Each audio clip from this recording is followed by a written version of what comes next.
Hey, what's going on, Quest Nation? Thanks so much for joining us tonight for Table Talk. It is the final midweek Table Talk in this series, Relationship Realities. Listen, this has been an incredible month learning about relationships in God's eyes. Tonight, we have a special treat. We have joining Pastor Rick and Miss Jo, Bishop Clint and Kendall Brown. Listen, what you need to do right now is hit that share button. Okay, I know I say that every week, but you guys are so faithful in sharing these live streams and getting these to your friends and your family. Listen, what you do matters. Every little bit on social media, helping us share these posts, liking, commenting, engaging, sending it to friends, it's helping us get the gospel to the globe. And we want you to know we appreciate it. By sharing, you're becoming a social media missionary. This is not just clicking a button. This is changing someone's life potentially. And every single week we have a goal. And it changes on Sundays and Wednesdays. But on Wednesday night, tonight, our share goal is 50 shares. Come on, if every person watching right now would hit that share button, we would be more than able to hit that 50 share goal. And who knows? Hitting 50 shares means you're hitting 50 people's networks. That's potentially tens of thousands of people that we wouldn't be able to reach without you. So please help us tonight. Hit that share button and let's get the gospel to the globe. I believe there's someone in your life, someone in your network, someone in your family who needs to hear this tonight. Someone who's hanging on by a thread. They need to hear this tonight. And maybe sending this, maybe texting a friend right now and having them hop on the live stream could change their life. You just don't know the work that you might do and the result that would come from it. So hit that share button tonight. Help us out. And listen, don't miss this Sunday. This Sunday is Bishop's final message in the series, Oneness. He is finishing off the series this Sunday. You don't want to miss it. This has been an incredible series on oneness and wholeness. Pastor Rick's been talking about the body, the mind, and the soul. And it's been so incredible to hear these wise teachings from him on the soul so that we can better understand our purpose in the earth. Listen, if you missed any of these messages in this series, Oneness, I encourage you, go follow us on YouTube or download the Quest Norman app. You'll never miss a message. You can always visit our archives on YouTube and go back and watch these messages. It's been an incredible, life-changing series. Also, follow us on Instagram as well at Quest Norman. And listen, if you're new here, I'm going to go through some steps in just a few minutes. But if you missed any messages this series, you're going to enjoy this rewind clip of Pastor Rick preaching in this series, Oneness. In just about 5 seconds, you're going to have a chance to see this. Check this out. There's a great difference between learners and followers.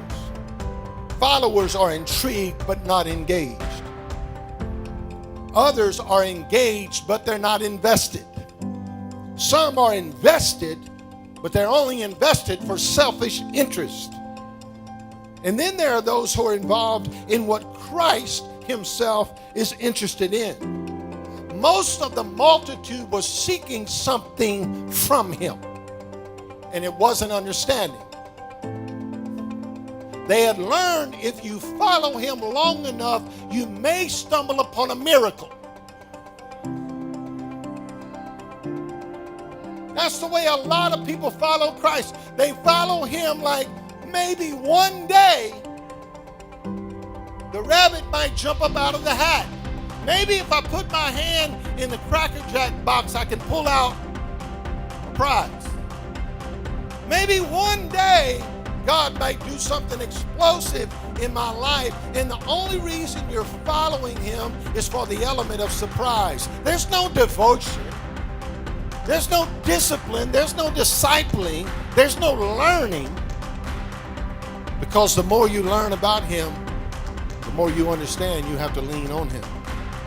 Listen, if you enjoyed that clip, I encourage you, go to our YouTube channel and check out our Q-Tips series. Every week we recap Pastor Rick's message in detail. We give you the Q-Tips of the week.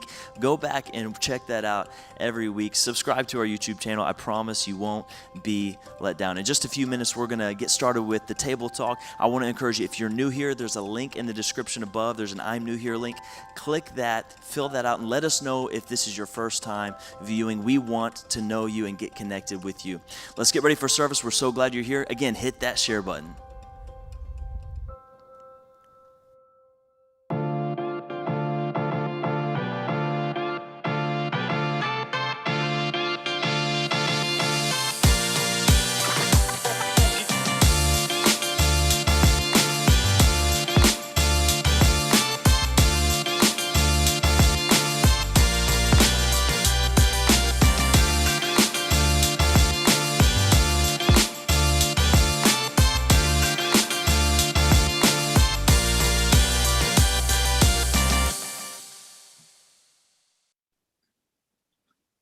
What's up, everyone? It's good to see you tonight. Bishop Clint and Kendall, we welcome you guys to the broadcast tonight. We're excited. And look who's on with me tonight. This is the first time. This is the first time you guys have seen Johvana. I'm alive, y'all. I'm alive. She is alive and well and as fine as she ever been. I made it. I made it through labor and delivery. I'm here. Listen, guys, we want you to hit your share buttons, as Pastor Christian said, as we are going through this tonight. Be engaged, be involved in this dialogue tonight by giving us your comments. Hit those hearts and those thumbs. That's your way of saying amen. And I pray you've enjoyed Relationship Realities over the last 3 Wednesdays. And on Sundays, of course, the Oneness series, we've been talking about wholeness without fragmentation, properly put together, complete. And we've been talking about the soul a lot on Sunday. So I encourage you to go back, as Christian said, and watch those broadcasts. But listen, as we put the capstone on this series tonight, I could not be more excited than I am about the 2 people who are joining us tonight. Yes. You all have heard from Bishop Gary McIntosh and his wife, Debbie, Joe Morgan, and Yolanda. But tonight, we have Bishop Clint Brown and Kendall Brown. And you know what, Bishop, I'm going to go ahead and say this. Before these things go on, you know, we have a little time to talk. And you and Johvana were away from the camera. And Kendall said, she kind of dropped something on me. She said, you know, tonight is the night, Rick Hawkins. She said, we get to talk about something that I am smarter than you and Clint about, which is relationship. All right. That's good. I think I'm the same here. Oh, man. Listen, you think you're the same, babe? I think it's the same for me. Yeah. It's about time. So you think you and Kendall know more about relationship? Well, you know what I say. What? You know what I say, Pastor Rick? What's that? The first rule of relationships is knowing how to pick the right one. There you go. So they there are you smart. go. So they did good, right? Right. I waited my whole adult years to pick the right one. You did. Yeah. You know, I was thinking about that before we came on. We started this whole series 4 Wednesdays ago I was talking about the perfect match. And I talked about the difference in a perfect catch and a perfect match. Right. And how that there's no perfect people, but 2 imperfect people can make a perfect match. Right. And I'm very grateful that Johvana is in my life, because I feel like she is a perfect match to me. Bishop, we could go back to Genesis chapter 2 and talk about that first institution of relationship that we see there. I want you to open us up tonight and just talk to us a little bit about the institution of marriage, what it means, and then I want us to graduate into the thought. You know, I was thinking about Johvana. Her life had to change like that. She's never been in ministry. She was never married. And all of a sudden, she meets me, she's married, and she's in ministry. And those 2 worlds are 2 huge worlds. So, right. Bishop, talk to us about marriage, the institution of marriage, and let's just start at that origin and we'll progress.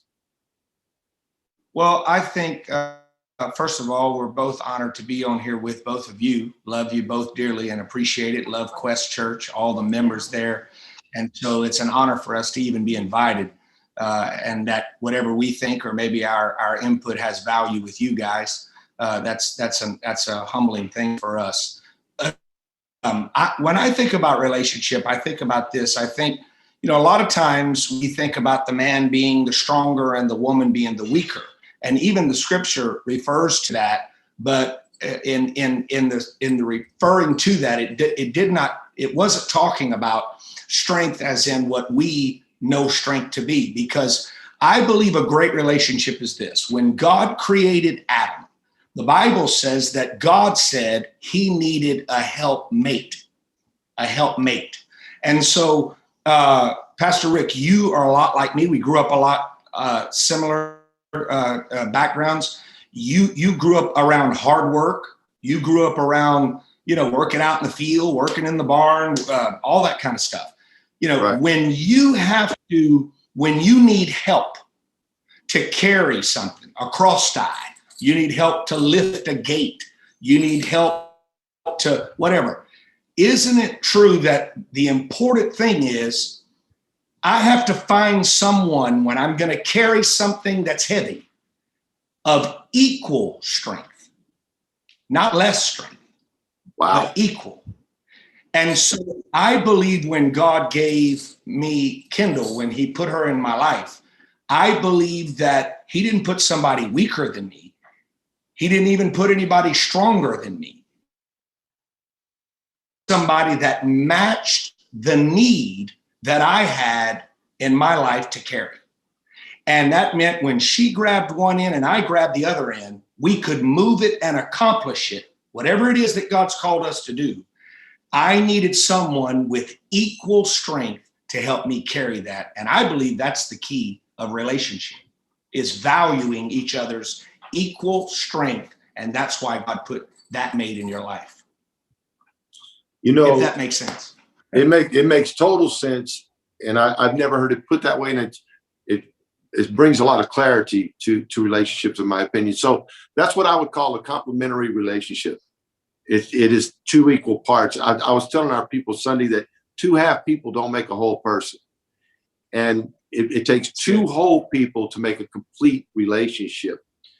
And I believe that many times we are arrested personally in our development as individuals. And many times we attach where we were arrested. In other words, we all know that we go from total dependency as a baby or a child to independence, and we wind up in interdependence. But if we're not developed properly and are arrested in any of those areas, we develop what we call codependent relationships. And in codependent relationships, there's controlling maneuvers, manipulation, fabricated ideologies, and all of those things. And I know we've all seen that in our life with people. So, the best time to marry me was when Johvana married me, because I felt at that point I was complete. When I was married, and we're just going to be totally transparent here, the first time I was 19 years old, and I had a child when I was 19 years old. Dustin was born when I was 19 years old. I'm not saying that getting married young is a bad idea, but it wasn't a good idea for me. And I think I was arrested. And so the relationships that I developed, or the relationship with my wife that I developed, was very codependent. And after my divorce 15 years ago, I learned how important it is to become a whole individual. And I believe that's what I was able to present to Johvana. And I know that's what I found in her. Kendall, we'll go from Kendall to you, babe. Kendall, what is it like? We talked about this a little bit today, and we wanted to ask you this. Marriage and ministry. Bishop is married 2 times. He's married to you, and he's married to his ministry. How do you balance all of that? And that's probably the hardest working guy I know about it. The hardest working person I've ever met in my life, actually. I think that it's so important to find a balance in marriage and ministry. And I think it's something that we all, and I know that y'all would relate to this, it's something that we struggle with every single day, just to find the balance. But I knew that when I married Clint, I knew that I married a call. I married a man, but I married a man with a call. I married a call. And when God connected me to him,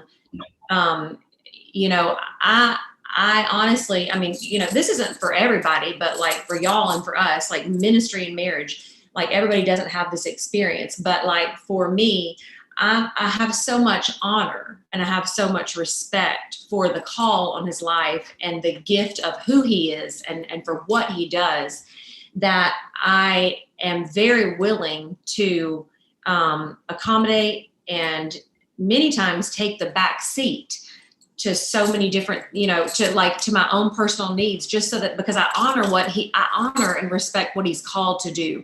And I know that God me alongside of him, that I was created for this, that I was graced for this, that God gives me the capacity to walk in that. But I honor the call that's on his life, and I'm honored to serve next to him. And it can be, and I know Johvana can certainly relate to this. I mean, we work hand in hand in the ministry. We work hard, but it is, I think for a pastor's wife, it can be a very, very selfless position. You must be willing to be selfless, because the call that's on his life is so much bigger than me or us. It's just big, and it means a lot to me.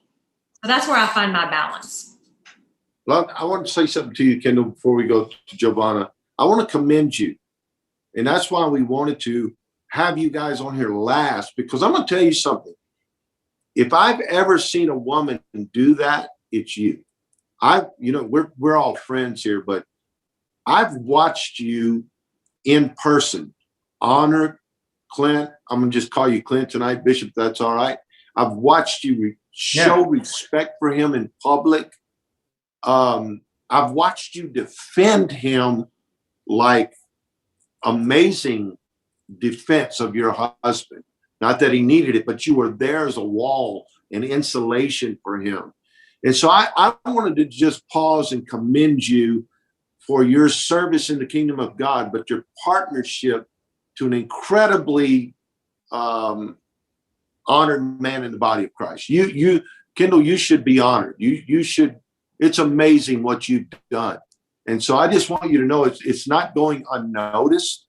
I've watched it. Johvana has talked about it.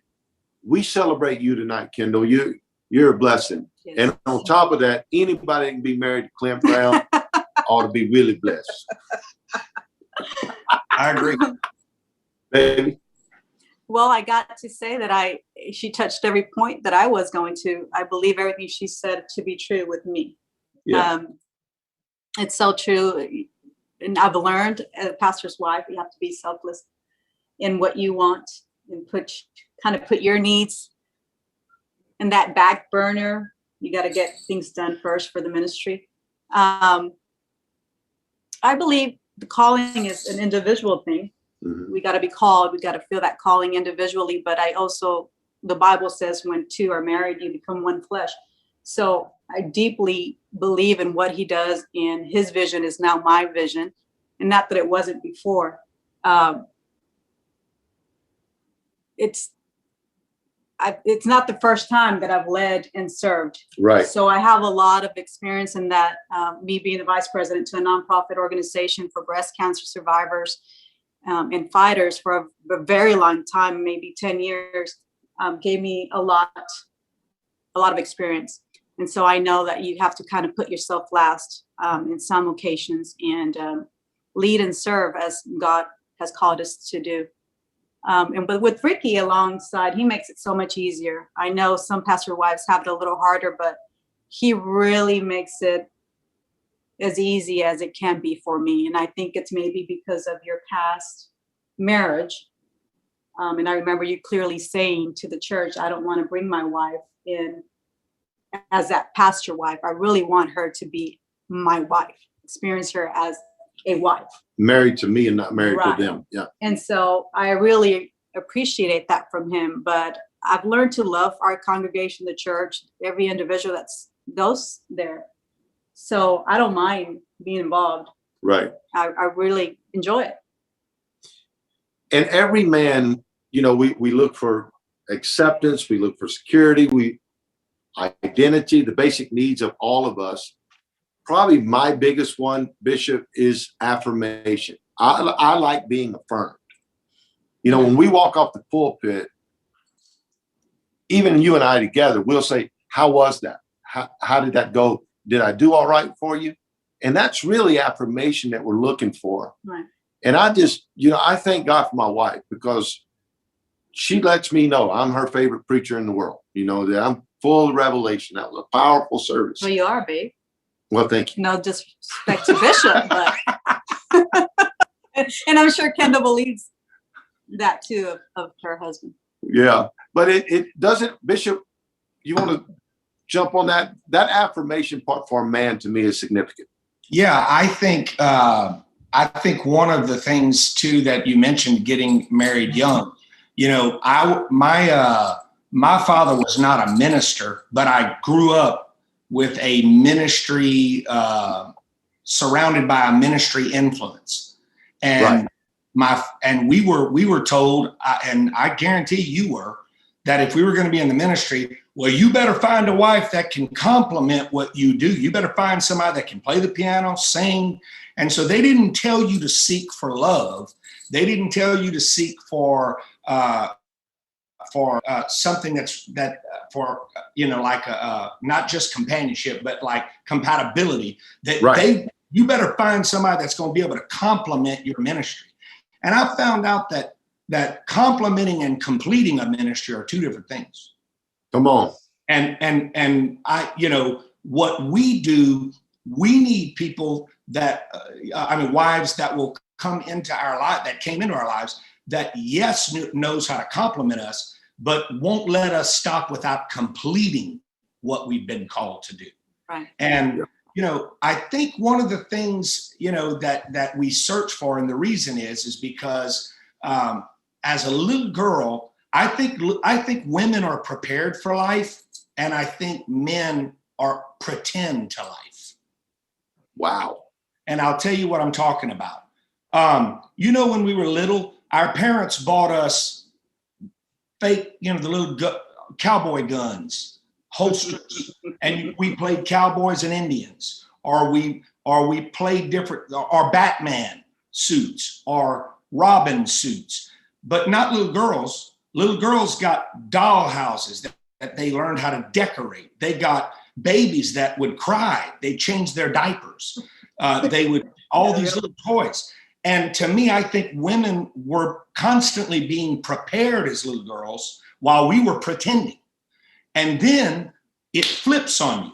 When you're 10 or 11 and your dad's leaving the house, my dad would look at us and go, okay, while I'm gone, you're the man of the house. So that's right. You're feeling the responsibility at a young age. He never said that about my sister.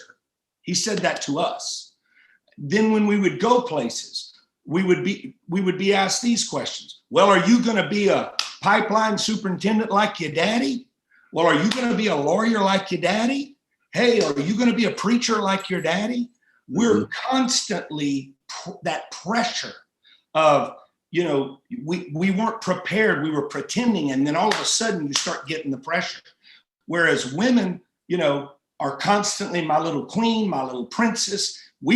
That's my little man, And so I think when we get in ministry, I think the thing we look for is, man, we've been doing this and we need somebody to affirm us finally and tell us what we're doing is effective. It's good. It's making a difference. And I got to say, out of everything that I think Kendall is tremendously gifted with, and she's got great gifts that our church benefits from. I think the greatest thing is her ability to affirm. It's the greatest gift she has. And I never realized, I always said, and I would tell her, I don't need you to compliment me. I don't need that. But something deep inside of her knew, yeah, he does. Yeah.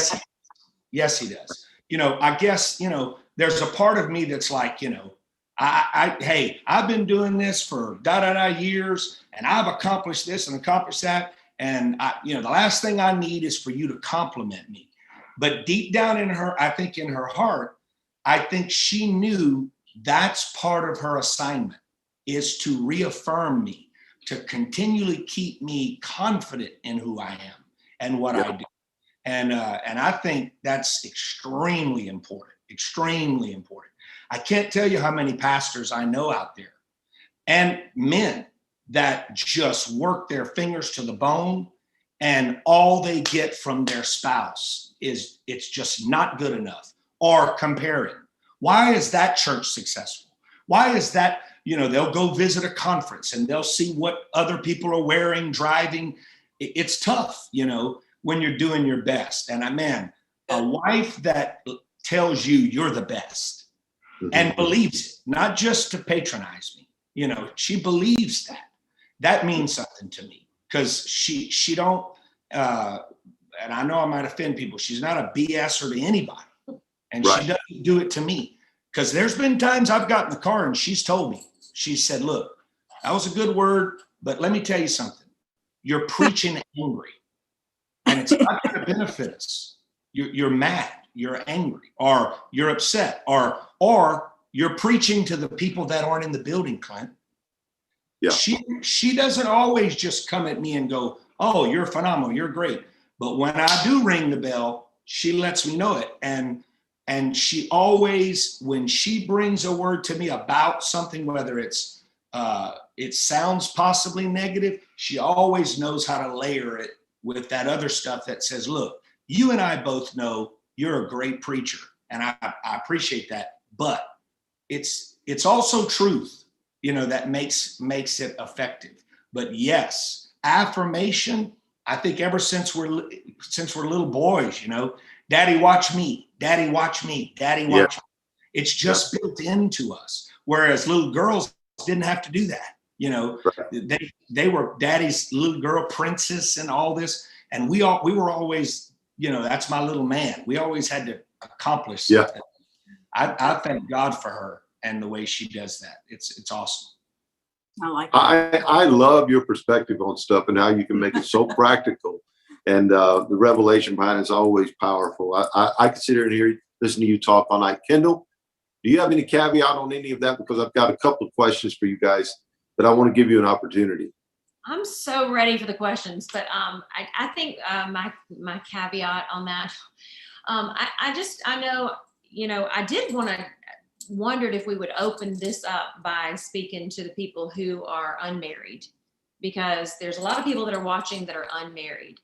And I just remember, and people that know my testimony, some do not, but I was married for almost 20 years before I married Clint. I've been married. That's why I said I'm the best. I've got all the answers. Let me just school all of y'all. I've been successfully married for almost 20 years before I married him. And now we're almost 8 years.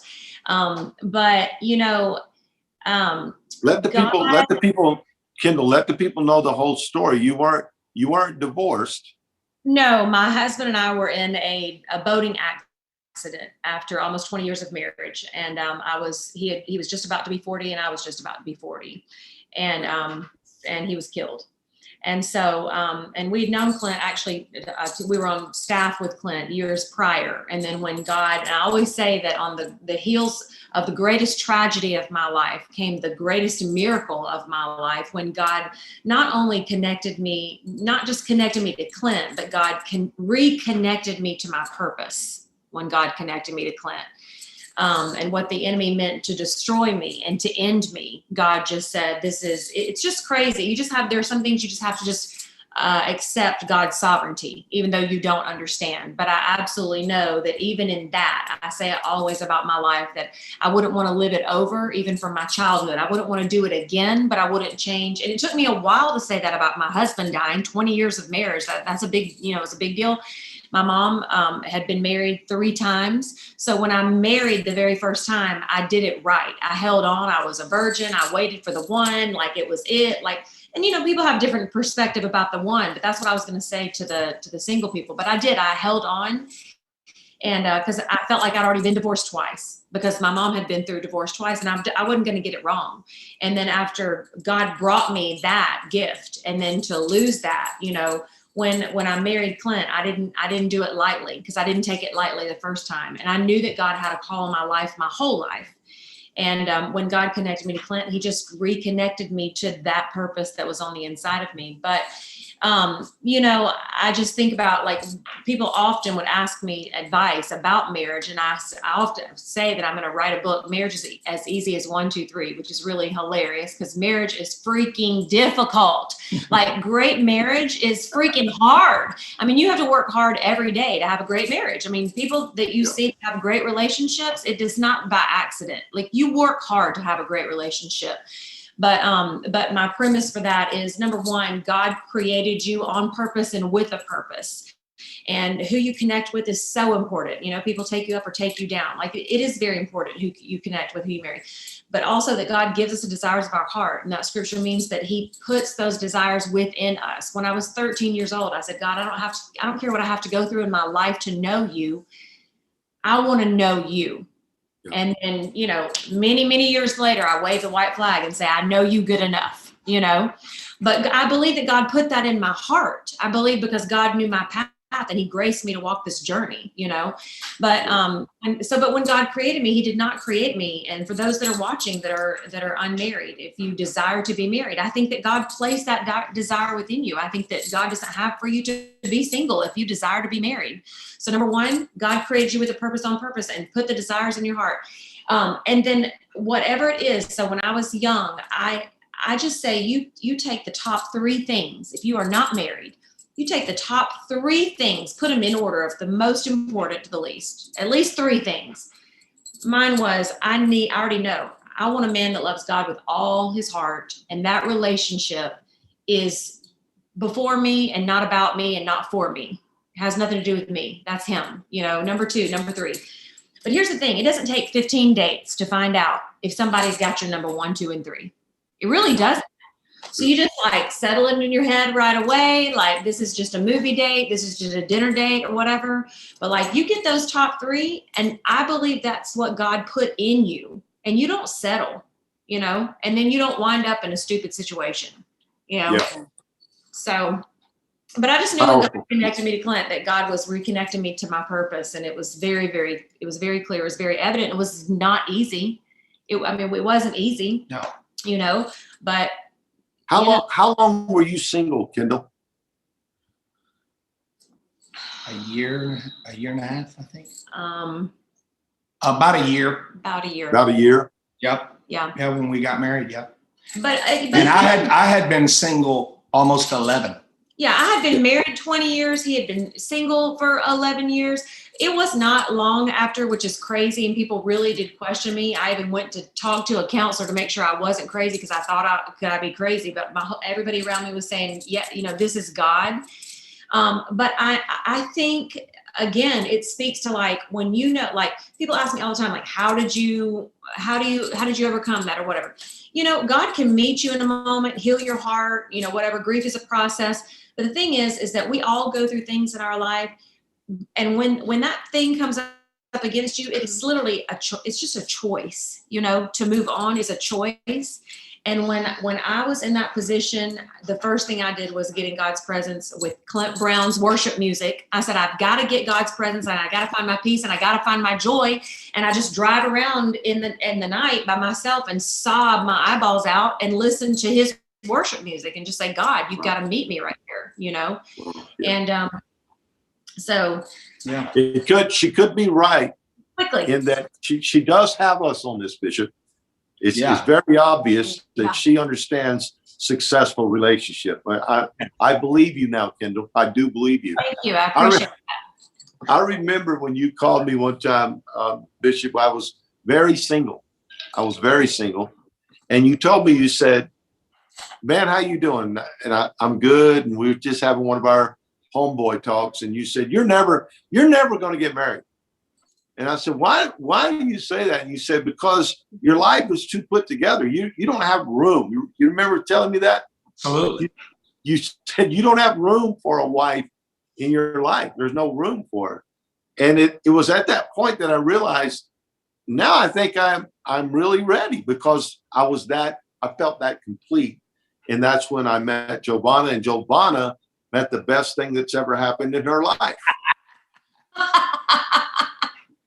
And hey, and just got the best thing that ever happened in her life because of you. Little mini me of him. Hey, I tried. Thanks to me. Yeah, that's right. Well, let me complete that sentence. I still got it, brother.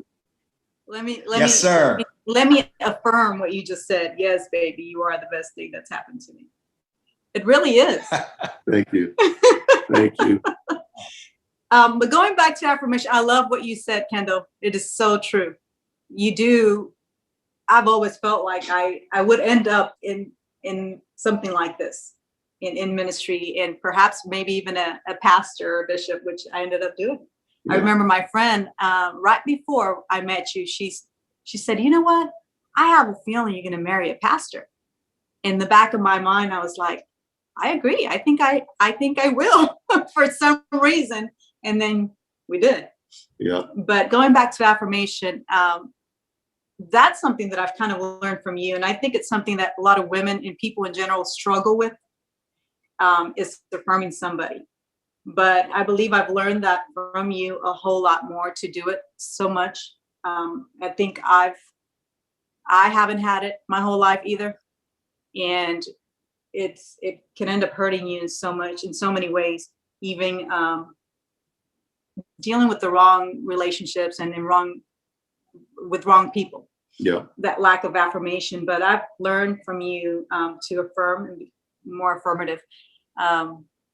You can either make somebody very sensitive by criticizing them in their wrongdoings, or you can satisfy somebody by the words you choose in your vocabulary. So affirmation, you satisfy people with it.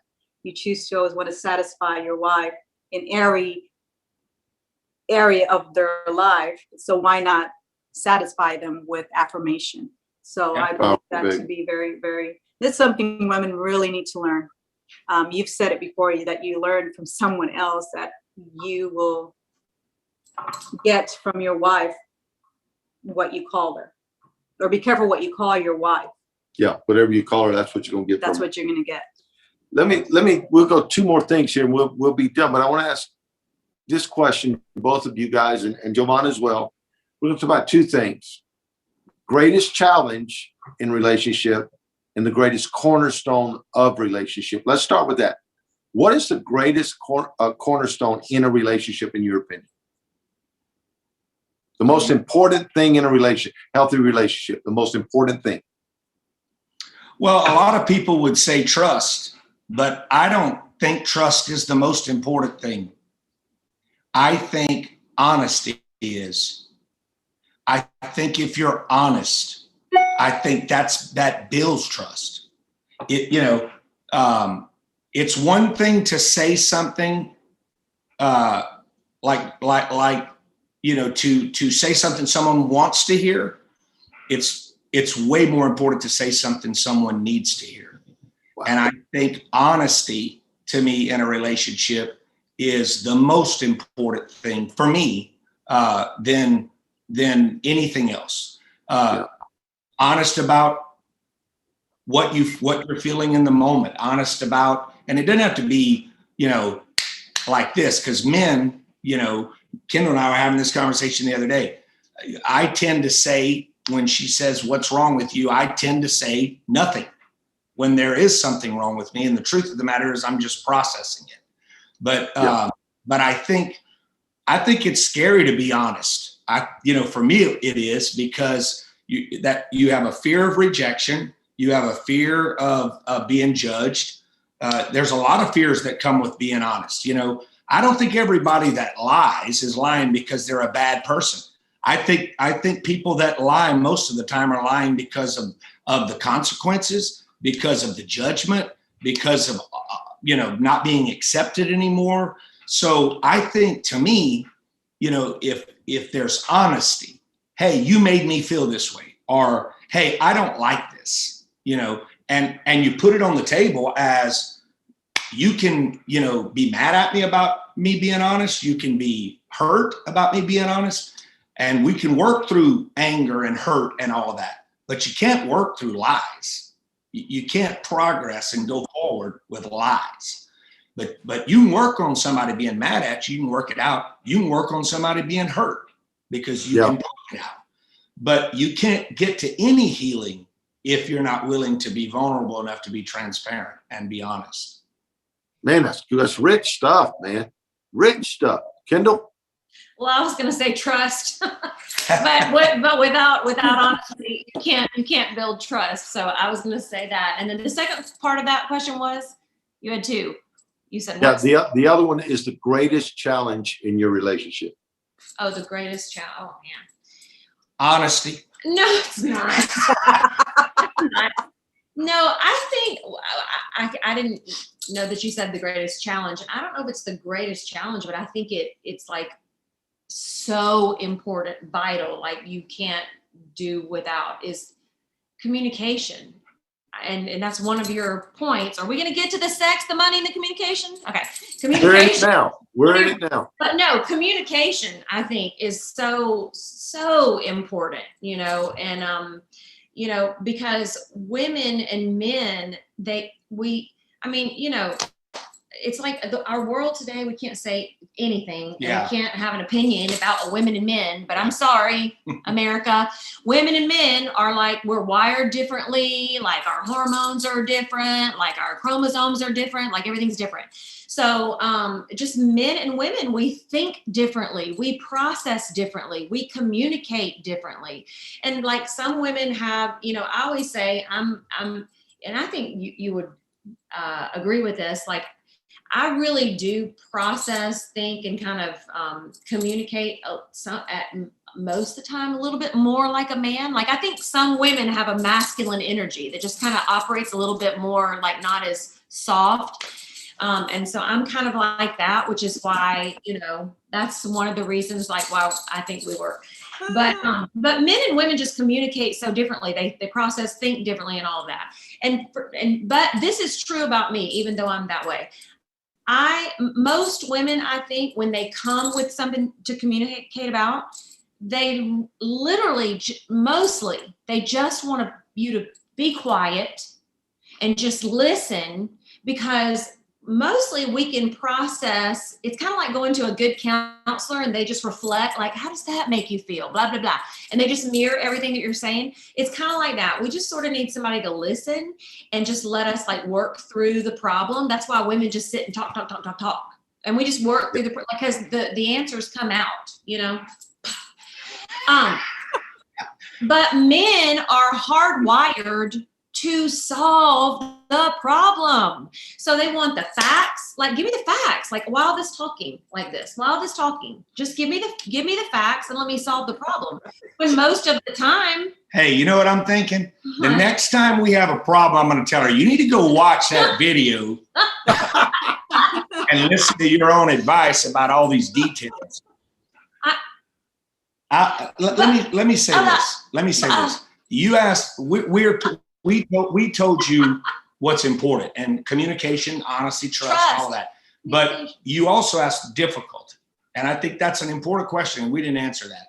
I'll tell you my most difficult thing, and that is this. I've been in this thing 37 years full-time. 37. 27 of it has been my ministry. Right? I'm the pastor. I roll up on the property. They need to do it the way I want to do it. I want it done. I have a plan. I have a purpose. I have a vision. I have an outline of it. I know how I want it to look, all that. So everybody on that property, when I roll up, they're, I don't think about this, but they're under my authority. And if I go, I want something to drink, they go get it. I don't like that. They'll change it.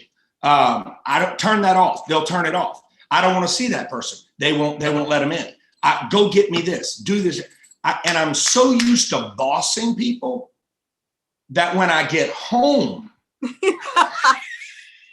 it's difficult to take that hat off of I'm in charge of everything. Because subconsciously, honestly, Pastor, I don't think about I'm the boss. Everybody's here because, and they want to please me and everybody wants me to be happy with them. All that. It's really not in my brain, but subconsciously it's happening because they do that. Bishop, you need anything? Bishop, can I do anything for you? Bishop, you da-da-da-da-da. So when I get home, it's hard to take that hat off. That's the hard thing for me, is to not be pastor, bishop, in charge of, everything in this house is what I want. So it's difficult for me to do that. I'll be real honest.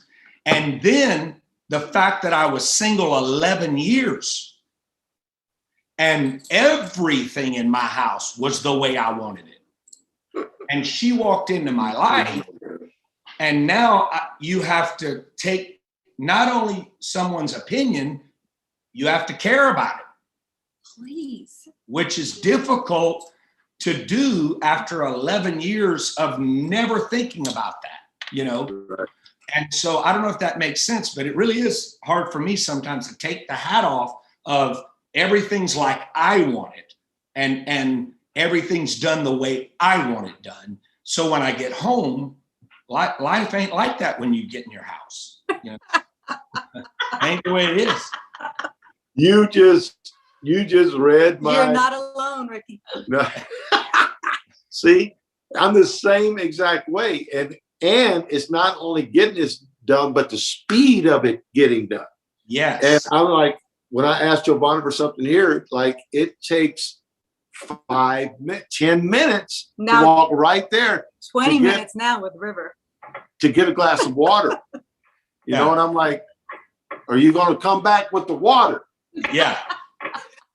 Whenever we have two good legs and two good hands ourselves. Exactly. And Hey, that's don't you where love I'm it going. when they say, hey, Johvana, don't you love it when they say, is there any Tabasco? Do we have salt? Yes, we have salt. You sound just like him. We have ketchup? Yes, we have ketchup. Yeah, no, we No. have ketchup. Yeah, It's a request, like, can you go get the salt? Can you get the water? Can you get the Tabasco? Yeah. When I was pregnant, he did this to me while I was pregnant. Oh, Babe. And I look at him like, are you serious? But he knows, and he comes and makes it better.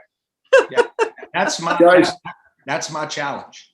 Yeah. What's Well, your challenge? I can totally identify with that. Totally. You guys have been absolutely wonderful on this tonight. Kendall, you want to talk about money and sex any?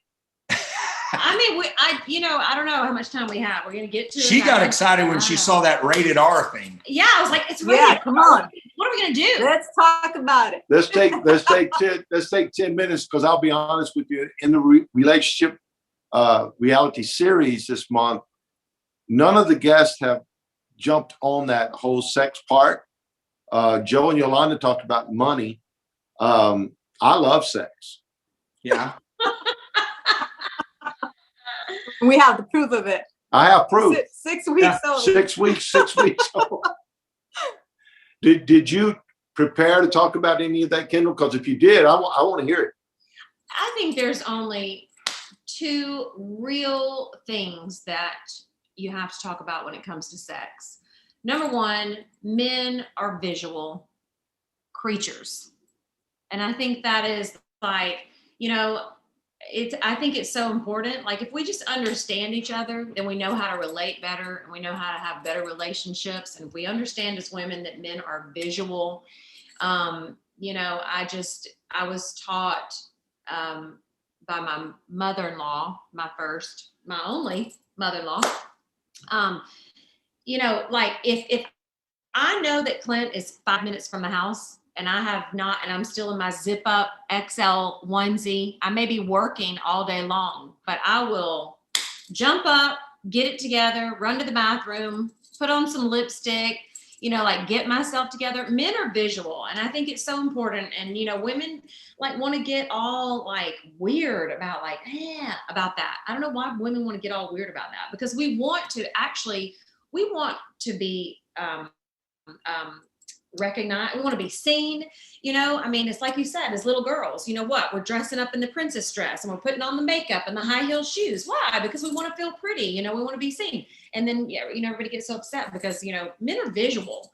So I think it's really important to just have respect for that, and know, especially for like women that maybe women that do stay at home. Maybe you are a stay-at-home mom, or you work from home, whatever. Man goes out, he works all day, every day. Like I don't know the statistic, I didn't look it up, but like a man has a sexual thought like less than every minute, like every so many seconds, and biologically, how deep do we want to go? You go as far as you want. Biologically, scientifically, physically, a man, let me just say it like this. Women, we have all the eggs we're ever going to have, right? We're born with them. Right. Men aren't born with all they're ever going to have. They constantly make it all the time, right? About every 72 hours. Like there's a natural thing that just needs to occur. I didn't know that. Yeah, it's a thing. It's scientific. Look it up. But I just think that we should have respect for the needs of the other person. Men are they're visual creatures, and we should respect that and I think get it together. Get that together yeah. and be glad about it. I think too, Pastor Rick, I think this is very important. Especially for wives of people in the ministry, it is difficult for us, you and I, like I said, to take that hat off, that when we come in the house, I think it's Kendall's responsibility to not make me feel like she's having sex with Pastor Clint Brown. That's not our responsibility. I think, yeah. That's your responsibility. Oh, yeah, I think. And to make me not feel like she's having sex with the bishop. Because there were times whenever I know I've talked to a lot of pastors through the years, their spouses have a hard time separating the man in the pulpit and the man in the bedroom.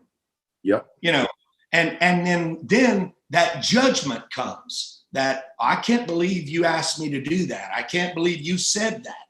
I can't believe you want that. I can't believe you like that. Well, you know, I think a man and woman's bed is undefiled. I think what we like, what we want, what I want shouldn't have to fit some doctrine or religious structure, you know. And when I walk through that door, it's Kendall's responsibility to not make me feel like she's having sex with the pastor, because that changes the whole dynamic and the whole aura of what we're doing. Who wants to have sex with a pastor? Yeah. And I would tell everybody, if you're going to have sex with your spouse, don't put my praise and worship on. Come on, man. Put on some Brian McKnight. Put on, you know, some old school, whatever, you know, I don't care, but you know, nobody wants to have sex with a Bible by the bed. Nobody wants to have sex and somebody speaking in tongues, you know, you're praying before we have intercourse. No, man. Leave the Bible in the office, leave it by the chair, and, you know, wear that Victoria don't tell nobody stuff to be.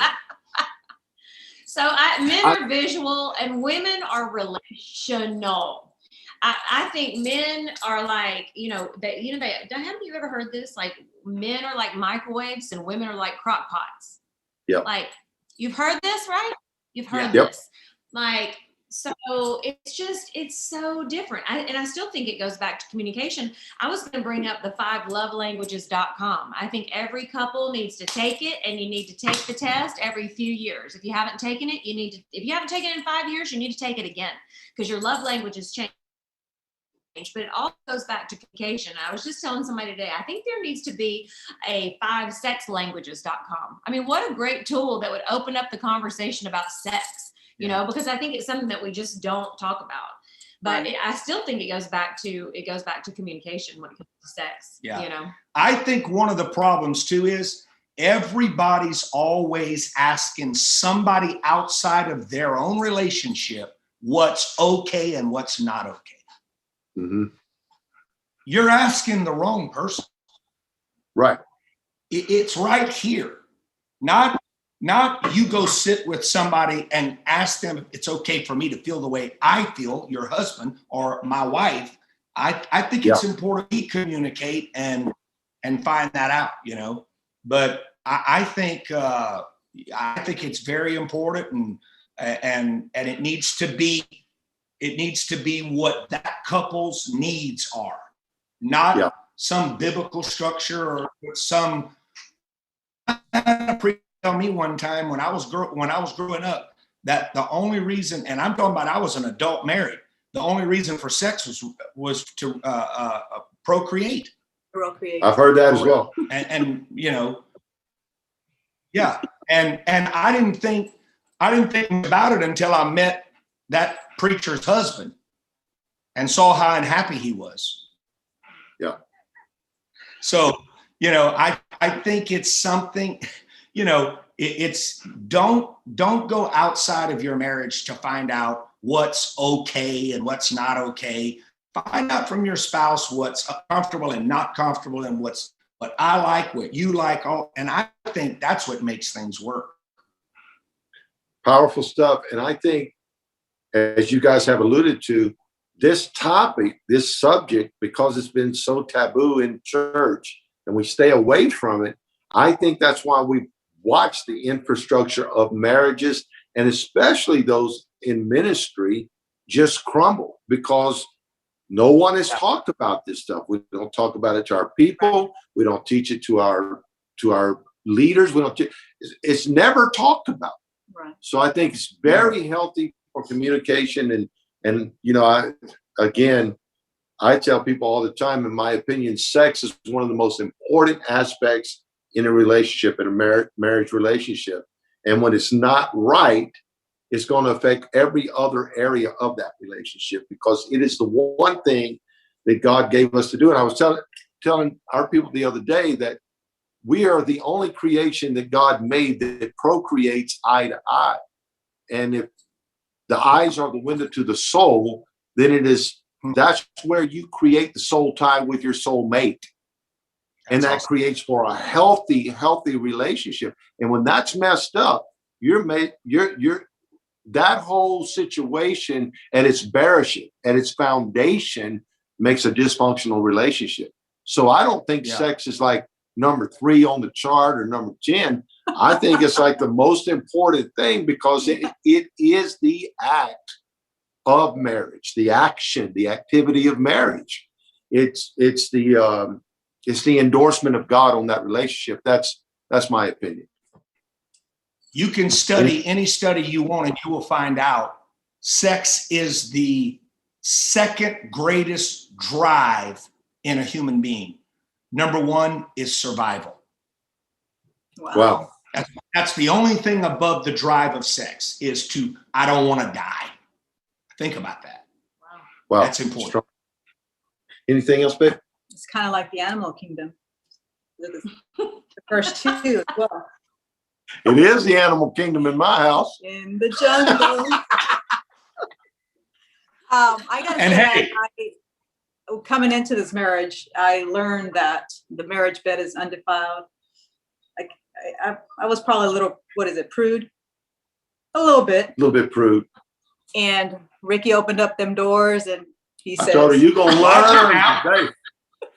You gonna learn today." But because I was under that impression too, like Bishop said, you have sex to procreate, and that kind of stuck with me. Those religious, right? Yeah. And so when I met Ricky, and he's like, "No, we're married.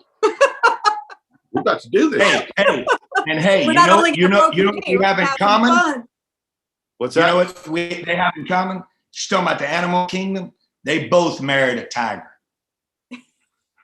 You preaching good now. No, we both married the lion, and we choose to remain lioness. Hey, we love y'all. This has been incredible. It's been insightful. It's been encouraging and very enlightening, may I say. But we love you guys very much. We're always in your corner. We support you. Yeah. Thank God for Judah and your ministry, Bishop and Kendall. You're reaching more than you realize. And we just speak the blessing of God over you.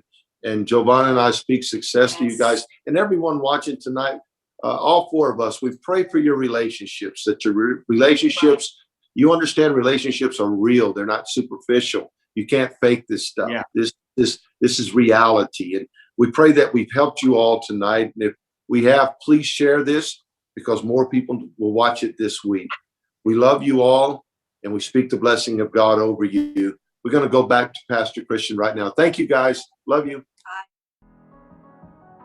Quest Nation, thanks so much for joining us tonight for the last table talk of our series, Relationship Realities. We hope you've enjoyed it. It's been an incredible month of relationships. Hey, we want to give you the opportunity right now to give. Before you log off, we want you to know there's several ways you can give to Quest Church. You can text the word Quest Norman to the number 77977, or you can give on Cash App. The Cash App name is $Quest Norman. We want you to know you can also give on the Quest Norman app. If you'll download that app, you can actually set up recurring giving that way, or one-time gifts, however you want to do it. Download the app anyway. That way you can stay up to date with every event that we have here at Quest Church. And if you miss a message, you can dig into our archives and go back and listen to what Pastor Rick preached. So download the app and give tonight. Whatever's in your heart to give, we would ask that you would give it, because Quest Church is not a container of blessing. We are a conduit of blessing. We want you to know that there are ministries all over the world that we support and that we finance, and you can be a part of that. Your giving is going somewhere. Your giving is bringing the gospel to the globe. So give tonight. And we also want you to know that next Wednesday night, we're going to be right here in the house in person. Don't miss in-person service next Wednesday night. It's going to be an incredible night. And don't miss this Sunday. It is the final message in this Sunday series titled Oneness. Pastor Rick is giving that final message of this series. I promise you don't want to miss it. Thank you again for logging on. Hit that share button. We love you, and we'll see you guys on Sunday.